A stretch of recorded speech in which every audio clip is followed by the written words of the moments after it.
morning to all. As we discussed in the previous class, the introduction to data structures and applications. In my previous class, we just discussed the introduction part as to what do you mean by why exactly you need and what do you mean by data structures, like by just defining it as a way of organizing and storing data so that operations can be performed efficiently.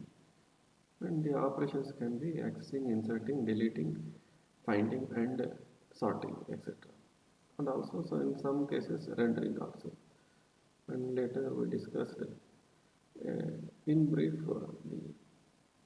what are the different types of data structures that you are going to study in your syllabus, and also a glimpse of the syllabus that you are going to study throughout the semester that we discussed in the previous class. And also along with that one, you need to know any course that you are going to take up in your curriculum. You need to understand first what are its course outcomes, which are going to exhibit the demonstrable knowledge, maybe skill, or a kind of disposition, etc. And also you need to understand thoroughly the applications of that particular subject in the relevant computer science field. Like we discussed, uh, data structures are going to be useful in the case of CPU scheduling, syntax parsing, or pattern recognition, or in computer networks, etc. etc. So likewise, it has got immense application in single sentence to say no computer science field will be surviving without any kind of application of data structures. So you find data structures everywhere.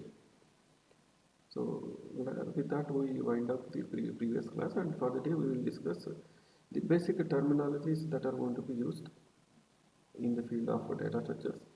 Prior to that one, we say how exactly do you define the word or the core subject meaning, the data structures. That is what the first part of your syllabus says. The first part of the syllabus is to understand what exactly the data structures is for and what does it do for you, and the classification that we will discuss for the day. So to understand the definition part of it, different literature discuss and define the data structures in different ways. These four definitions are the one which I felt relevant. So the data structure is a way of collecting and organizing data in such a way that the operations on these data can be performed in an effective way. So it is a way of collecting and organizing the data.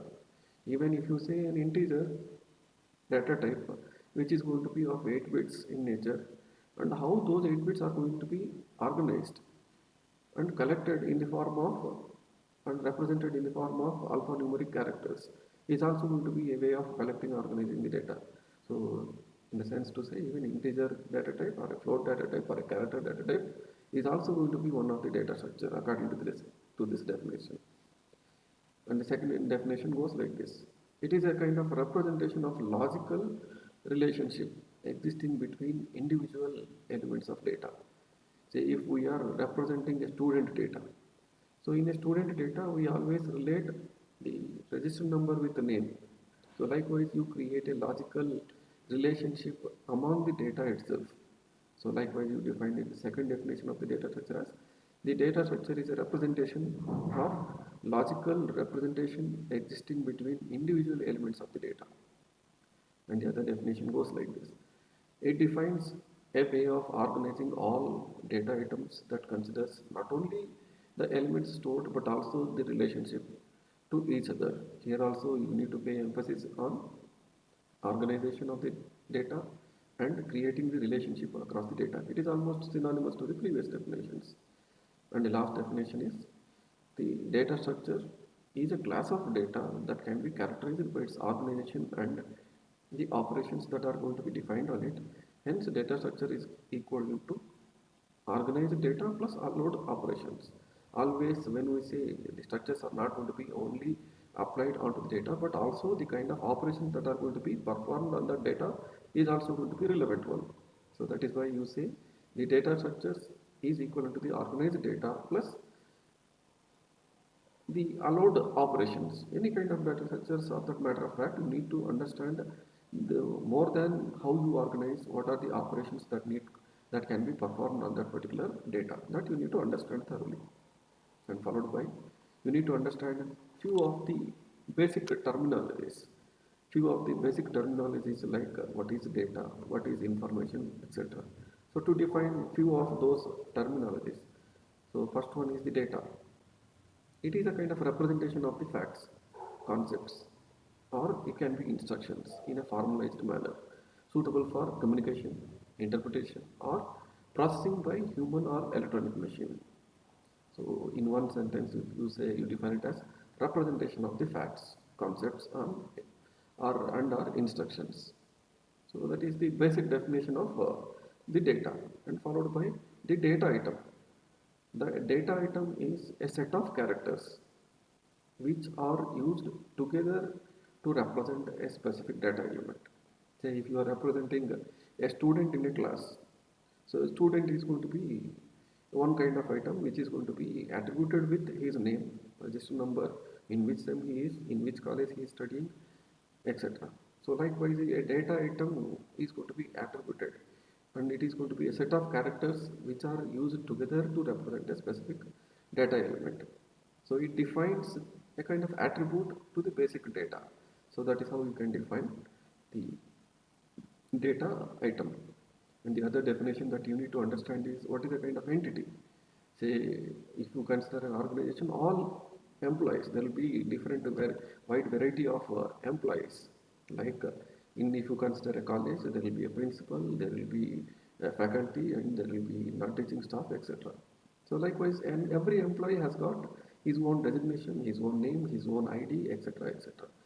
So employee is an entity which is going to be defined by a set of attributes like what role he is going to play, and what is his designation, and what is his name, what is his ID, etc. So likewise, an employee is an entity, a student is an entity, a library is an entity. So an entity, in short, you can define it as which is going to have a similar attributes. An employee is an, let it be a kind of faculty entity or non-teaching staff entity, etc.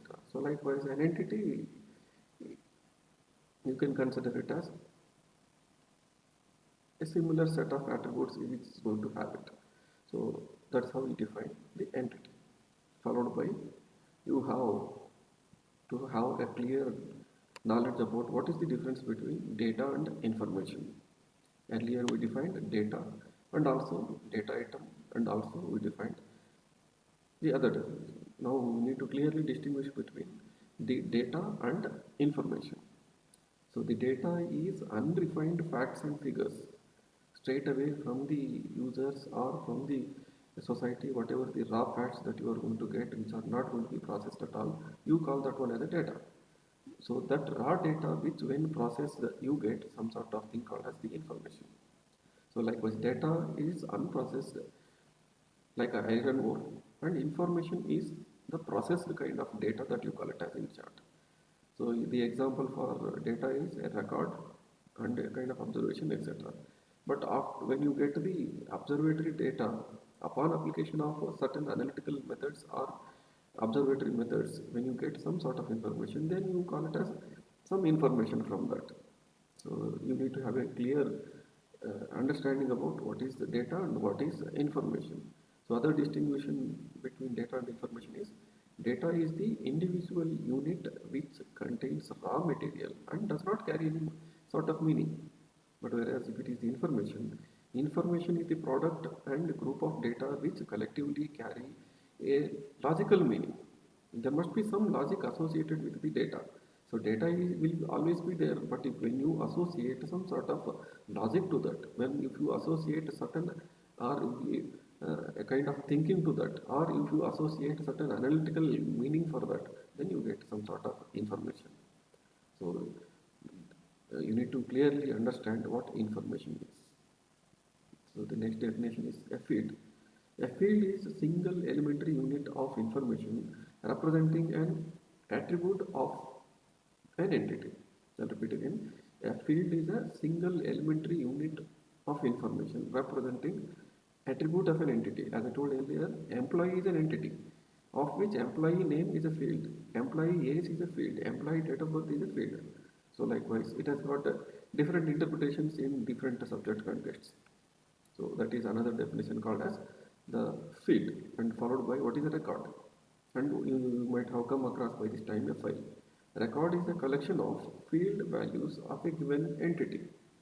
So like if you say an employee, then employee is going to be a collection of field values like a one field like employee name, one field like employee date of birth, one field like employees department, etc. So collectively you associate all these the several fields which are associated to a particular employee as a record. And the other basic terminology is what is a file. A file is a collection of records. So there will be number of employees and each with their own attributes. You call them as record, and there will be if there are number of employees for each employee, if there is a kind of a record, then you store all those records into a file. So that is how you define a file. So a file is a collection of records of the entities in a given entity set. That entity set can be an employee or it can be a kind of students records, etc., etc. So that is the other basic terminology is called as the record and a file. So after understanding what you mean by data, entity, data item, record, file, etc., we will move on to the classification of the data structures, which is going to be the foundation part of the entire syllabus. Like we will be studying starting from a basic data type in a programming language called as integer up until in this subject you will be studying the graphs. So in this current session we will have a basic understanding about how do you classify and what are the different literatures say regarding the classification of the data structures. So broadly you categorize into built-in data structures and user-defined data structures. Normally every programming language is going to define its own data elements or built-in data structures. As I told earlier, an integer in C language is going to occupy 8 bits in memory. So those 8 bits, how do you represent, how do you operate on it is going to be a kind of data structure, because that 8 bits are going to represent alphanumeric characters, which when grouped it is going to have a different meaning and interpretation also. A float can be say 16 bit, or if it is a double then 32 bit, etc. And in turn character, pointer, etc. So several languages have got their own built-in data structures on which they perform logical operations using several different control structures, etc. And beyond the built-in structures, you have something called as user-defined data structures. Like every language has got its own way of representing a homogeneous collection of elements called as arrays, or you have lists and you have files. We'll discuss in short how and what these are. And in lists, you have two kinds of things called as linear lists and non-linear lists. So in linear lists, you have again the stacks, the queues, and in non-linear lists, you have trees and graphs. We'll discuss each one of these things in next slides. So as I told earlier, language will be having the underlying programming language defines the respective data types for integer, float, character, pointer, etc. And if it is user-defined data types, then the programming language allows the built-in data types to be aggregated into arrays, lists, structures, records, etc.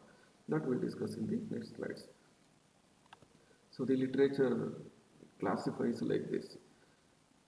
The first kind is the primitive data structures or built-in data structures, which is generally what you call the atomic.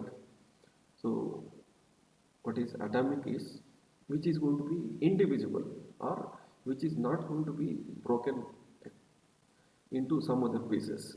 So an integer cannot be broken into further. So likewise, you have every language is going to have its own data types like integer, real, float, boolean, etc. So these are all the basic atomic and indivisible data structures which further cannot be divided at all. So that is why you call it as either primitive data structures or built-in data structures. And there are some other non-primitive data structures are available which are going to be non-atomic or not atomic and are called non-primitive or composite. The word composite implies which are going to be derived from primitive data types. So all composite or non-primitive data structures are going to be derived from primitive data types. So that is one way of classification of the data types, data structures. So the other way of classifying the data structures is that we come across in the classification diagram, linear data structures and non-linear data structures.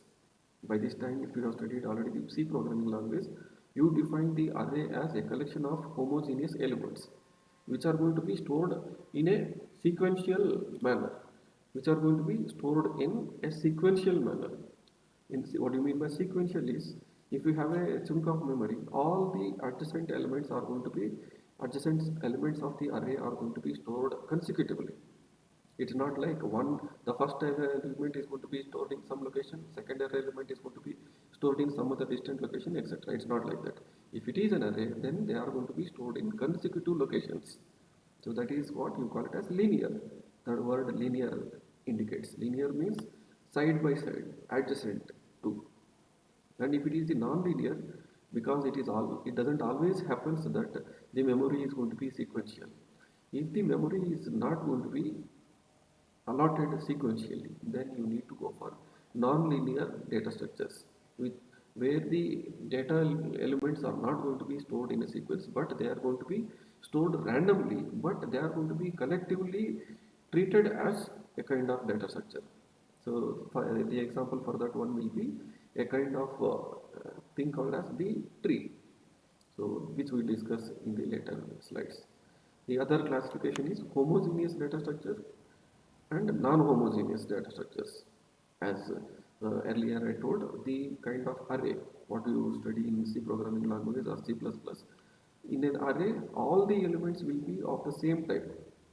The size of the data type is going to be fixed, and each element is going to occupy the constrained set of bits only. And that too, they are going to be adjacent locations only. That's why you call it as array as a homogeneous data structure. But when you consider a class or a structure or an union which are going to be heterogeneous in nature, the opposite to homogeneous is the heterogeneous, where the individual elements are not going to be of the same type. They are going to be of different type. One field may be of the integer type and another field may be of the type of float type, etc. So you call it as either non-homogeneous or heterogeneous. In C language, you come across non-homogeneous as a structure or an union. If it is C++, you come across straight away the class itself. And the literature also specifies the other way of classifying the data structures as the static data structure and dynamic data structures. What do you mean by static and dynamic refers to is to whatever data structure, if the memory is going to be allotted at the compile time, then you call it as a static data structure. So before the compiler get linked and before the program starts running, the memory gets allotted. So that is where you distinguish between the static and the dynamic. So if it is the dynamic data structure, the memory to a particular variable will be allotted only during the runtime of the program. That is the core difference between static and dynamic. So the static data structures will always have a fixed size and fixed structure and associated memory location at the compile time itself. But whereas the dynamic data structure, the fixed the memory location is not going to be fixed at the compile time. It is going to be changing and changing at the runtime. Every time you run the program, it is going to be changing and changing. So that is one way of classifying the data structures as the static data structure and dynamic data structure. And just to describe the earlier the classification, what we discussed here as the arrays. So as I told, arrays are going to be defined as a set of finite number of homogeneous elements or data items. As I told, homogeneous means of the same item. In an array, it must happen to have all the elements of the same type, not of a different type. If it is an integer array, then all the elements are going to be integers. If it is going to be a character array, then all the elements are going to be character, etc. So if I declare it as int a of 10, so totally there will be 10 elements of the type integer type, which is going to be indexed with 0 to 9, and it is going to have a name of a. So it again varies how the if it is going to be single dimension, then it is going to be side by side or adjacent or sequential location. If it is going to be two dimensional, then you call it as a matrix. So the matrix is going to be stored in the form of row measure matrix or column measure matrix, where it the memory organization is going to vary with respect to whether you are going to store the elements in the form of row by row or column by column. So if it is row by row, then you call it as row measure order. If it is column by column, then you call it as column measure order. So that is how the arrays are going to be defined. It goes beyond two-dimensional, three-dimensional, four-dimensional, or multi-dimensional. We'll discuss in the coming syllabus elaborately each data structure, how you can implement it with arrays and dynamically also. All the arrays are going to be all the arrays will get allotted the memory at the compile time itself. So the different operations that you allow on the arrays or a particular programming language must facilitate is how do you create an array, how do you traverse, how do you insert an element into the array, how do you delete a particular element from the beginning or at the end or in the middle, etc. Or how do I modify a particular element, or how do I merge the one or more number of arrays. Likewise, common operations that are going to be performed on arrays is creation, traversal, insertion, deletion, modification, merging, etc. So that is about the arrays. So you define another thing called as the second one as the lists. So what exactly do you mean by a list is? So here a list is going to be defined not statically, but it is going to be defined at the runtime. So here if you start with head, it goes to Aman, and then it goes to the pointer goes to Neha, and then it is going to point to Ria. So what exactly do you mean by here is information field and pointer. So you are going to have a list or collection of data items. So here you have Aman, Neha, Ria, a data. So which are going to be stored and which are going to be pointed to. So Aman element is going to point to the next element called as Neha, and Neha is going to get pointed to the another element data element called as the Ria, etc. So likewise, how a list is going to store and how it is going to be efficient, because say when the compiler is not able to get the required amount of memory at the runtime, then at that time, even though the memory is available but the sequential memory is not available, then in that case definitely this kind of thing will be useful, where the instead of allocation of the memory uh, sequentially, you allot them dynamically by as and when the requirement comes. Say after Ria, if it needs to point to some other element, say some other Arun, then in that case you create one more element called as a node called as say Arun, and in that one fill up the information field and also fill up the pointer field. So likewise, we in the throughout the syllabus will be coming across the lists, different variety of lists, like a singly linked list, doubly linked list, circular linked list. So we'll be discussing elaborately uh, the different kinds of lists also. So you classify them into linear lists and non-linear lists.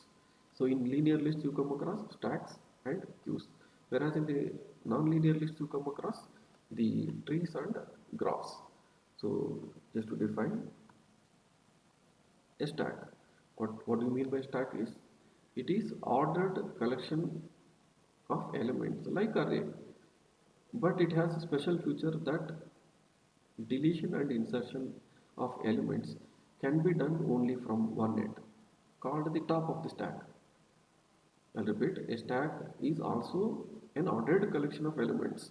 You mind what you mean by ordered. ordered collection of elements like array, but it has a special feature called as elements can be inserted and deleted at only one end called as the top of the stack. So that is in short what the definition is. In the coming syllabus, you will study in detail about how do you implement the stack using arrays, stack using lists, etc. So that we will study in the coming syllabus. And the kind of operations that you are going to be performing are is as it is non-primitive data structures. It's not going to be defined by the language, but it is going to be based on the primitive data structures. So the stack can be integer stack, a float stack, etc. etc. So it is also called as last in first out LIFO, last in first out data structure. Say for example a train. For example a train where number of bogies are going to be there right from the engine to last bogie. So it is going to be a stack of arrays which are going to be moving on the rails or stack of trays. A stack of trays which are going to be kept one upside to the other. So likewise you come across plenty of examples for stacks. At the time of insertion or removal of an element, base of stack remains the same. As I told earlier, that only one position, you are from only one position, either you insert or you delete the elements. But the base of the stack is going to remain the same. We'll discuss elaborately through illustrative programs in the next part of the syllabus. For the day, you just understand the stack is a kind of data structure which operates in the form of last in, first out kind of thing. So always the insertion of the element is called as the push operation and deletion of the element is going to be called as the pop operation. So here onwards we use synonymously insertion and push, deletion with pop. So these are the synonymous words that we will be using throughout the syllabus. We never call insertion into the stack, but rather we call it as push it onto the stack. So that you need to understand. And followed by the other thing called as this queue. A queue or first in, first out. First in, first out type of data structures. In a queue, new elements are going to be added to the queue from one end called as the rear end. So from this end you are going to add. So if you want to add a new element, then you are going to add one more element after 97. If you want to delete the element, then you remove the elements or delete the elements from the front end. So this is how a queue is. So there are numerous real world applications where you come across a queue.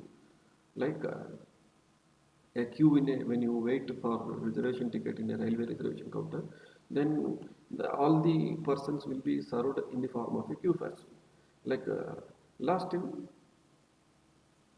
sorry, first in, first out. The first element, first person who stands in the front, he will get served first. First in, first out data structure. So new elements are added to the queue from one end called as the rear end, and the other end is called as the front end from where you are going to remove the elements. So this is about the queue and its operations. If when you compare the stack with queue, stack is going to perform addition and deletion from only one single end. But whereas if it is the queue, there will be two different ends. One is front and the other one is rear, from where you are going to add and delete the elements at two different sides, not from one single side. And if you consider the classification, in the classification we studied arrays, lists, where you studied in the linear lists you call it as the stacks, queues, but in non-linear list you have something called as a tree and a graph. So what you mean by a tree is, a tree can be defined as a finite set of data items. It's not like infinite elements are going to be there within a data structure called as a tree. It is going to be having a finite set of data items. Tree is non-linear type of data structure in which data items are going to be arranged in sorted sequence. Trees represent the hierarchical relationship among the different various elements. And as it specifies it as non-linear, all the elements are not going to be stored in adjacent location, but in random locations, but it arranges and organizes in such a fashion that it is going to give a meaningful understanding of the data that is going to be stored into the memory. So the example for that one will be like this: A, B, C, D, E, F, G, etc. So the tree grows from top to bottom. So A is at the top level. Usually, the topmost level node is going to be called as a root, and the rest of the tree is going to be like starting from B, C, D, E, F, G, etc. are all going to be sub part. We'll again discuss in detail about how exactly do you interpret a program dynamically, statically, using arrays, using lists. How do you program this particular tree in the coming classes? So you have there is special data element as I discussed earlier. There is special data element at the top of the hierarchy called as the root of the tree. The remaining is going to be called as the subtree, or uh, any part of the tree, a group of elements under the root is going to be called as the subtree. So in the graph, start C, F, G is going to be subtree. B, D, E is going to be part of the subtree of the original tree. So likewise, you define it as subtree. We define several other terminologies of the tree in the coming classes. And you come across a graph. Graph has got immense applications. Every day-to-day life, you use Google Maps, which will give the shortest distance between the source and the destination.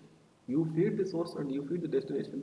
It will display from any destination, any source to any destination, the path, shortest path, and with some other constraints also.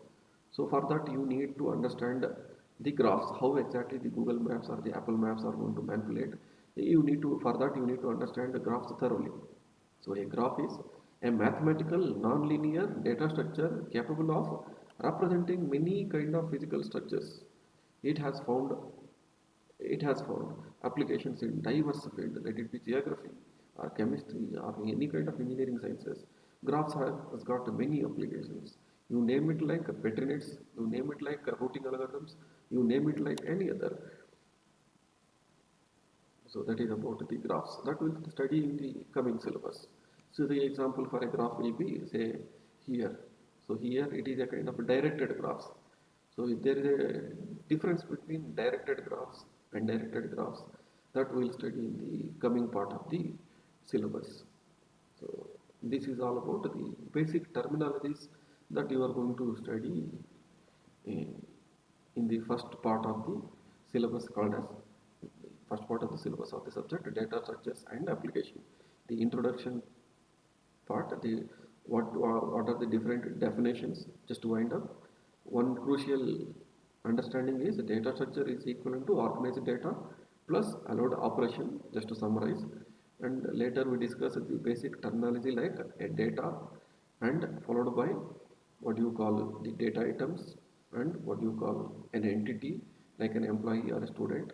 And later we defined the information, the data when processed, you get some sort of thing called as the information. Data is going to be the raw collection of facts that we clearly distinguish, and followed by what do you mean by a field, and then later we defined what do you mean by a record or a file, and then the classification of the data structures into built-in or primitive and derived data types or user-defined data types. We defined ranging from integer, character, float, pointer, etc. as primitive or basic data types defined by the programming language, and also we defined data, derived or user-defined data structures which are going to be derived from existing or language-defined data structures like arrays, lists, files, and in turn we defined stacks, queues, etc. Also, the literature, apart from the classification that I mentioned in this diagram, the literature has got its own way of classification broadly, primitive or non-primitive. I made you to understand primitive and non-primitive, linear and non-linear. So linear means in sequential location, non-linear means not necessarily in a sequential location. And also the other way of classifying is homogeneous and non-homogeneous. Homogeneous means same set of elements, same kind of elements. And non-homogeneous or heterogeneous means so each element is going to be of different kind, and followed by the static and dynamic data structures. When allotted, when you manipulate the data at the compile time, then you call it as a static data structure. When if it is going to be at the runtime or when the program is running, then you call it as a dynamic data structure, and we discussed arrays and its operations like creation, traversal, insertion, deletion, modification, merging, etc. And followed by a list which is going to use the pointer variables of C language, where each element is going to be having several different fields, information, several different information fields, and necessarily a pointer field. So that is, you study in the coming syllabus the different kinds of linked lists, such as single linked list, double linked list, circular double linked list. All these will be explained through sample programs. The stack and its operation. You need to always, when you understand a stack, you must keep in memory that it is a kind of last in, first out data structure. Last in, first out data structure, and you need to memorize thoroughly. The insertion is going to be called as push, and the deletion is going to be called as a pop, and a queue where you have the two different ends from where you insert and from where you are going to delete. Where when compared to stack, there will be only one where you call it as the top of the stack, but whereas in the queue you have front and rear ends where the elements are going to be inserted and deleted from different ends. And later we defined trees to be having a root, subtrees, etc. We'll define the other terminologies in the coming classes. And at the end we define what do you mean by a graph, and uh, we'll discuss in the coming class further few more topics related to data structures. So in the next class we'll discuss a bit more about the structures, self-referential structures, etc. So for the day we'll wind up. Thank you for watching, and try to subscribe through YouTube. So in the coming, for the coming videos also are also going to be uploaded to YouTube, and I expect you to post any queries through my email, vivek@cityengineeringcollege.ac.in. Thank you. Thank you. Thanks for watching.